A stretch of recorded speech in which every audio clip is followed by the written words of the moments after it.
Let's start with a question. What is a complex number, really?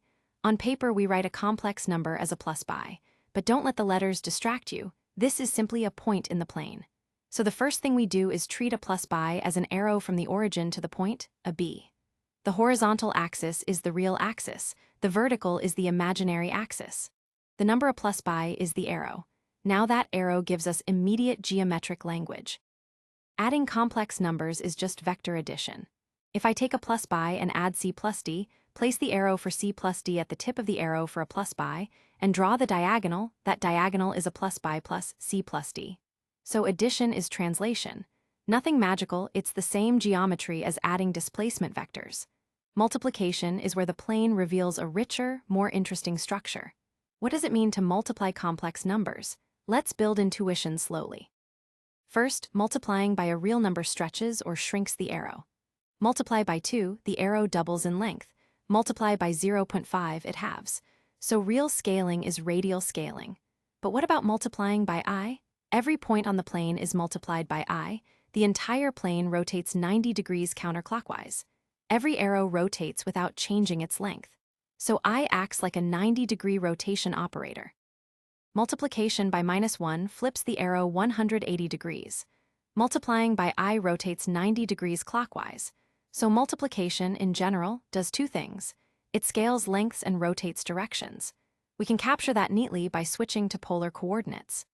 Any non-zero complex number z can be written as re to the I theta, where r is the length, z, and theta is the angle the arrow makes with the real axis, argz.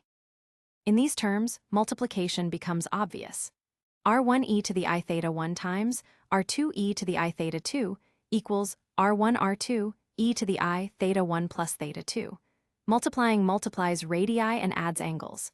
This polar expression is tightly tied to Euler's formula, e to the I theta equals cos theta plus I sin theta.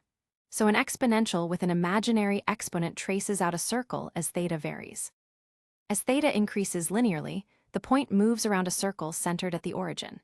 Now that we can multiply and think in terms of scaling and rotation, a whole family of visual phenomena becomes easy to understand. Powers. Raise a number to a power n in polar form, r e to the I theta, to the n equals r to the n e to the I n theta.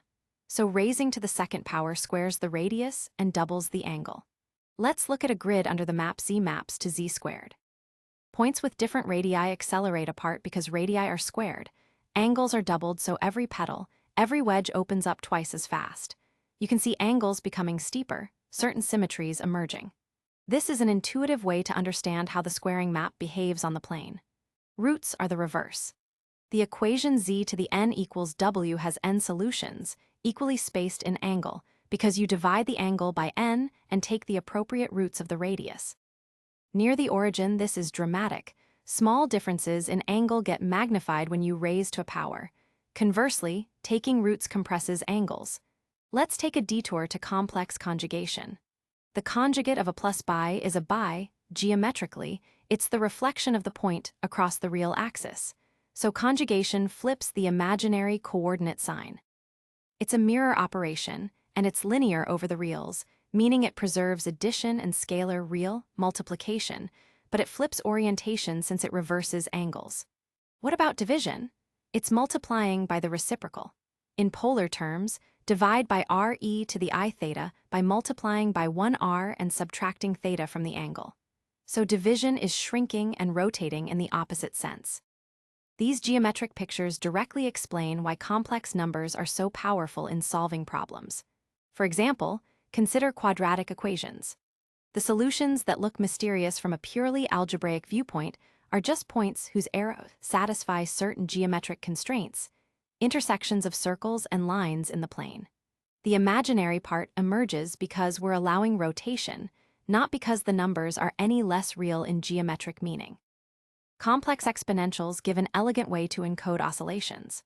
A sinusoid like cos omega t can be seen as the real part of e to the I omega t when we add sinusoids or deal with phases in electrical engineering, phasors. We are really adding vectors that rotate at the same angular speed. This is the same trick that makes Fourier series and Fourier transforms so natural. Decomposing complicated oscillations into rotating vectors, complex exponentials, of different frequencies. Now, let's return to functions of a complex variable. Instead of mapping the line to the line, we map the whole plane to the plane. Visualize a grid under a function like z maps to 1z. The grid near the origin explodes to the faraway region, and lines become circles. Infinity and zero swap roles. These visual effects tell you about poles, essential singularities, and branch cuts, but the core idea is geometric. Functions warp and fold the plane in ways you can see. One last vivid illustration. Consider z maps to e to the z for complex z. If z is purely real, e to the z stretches. If z is purely imaginary, e to the z moves you around the circle.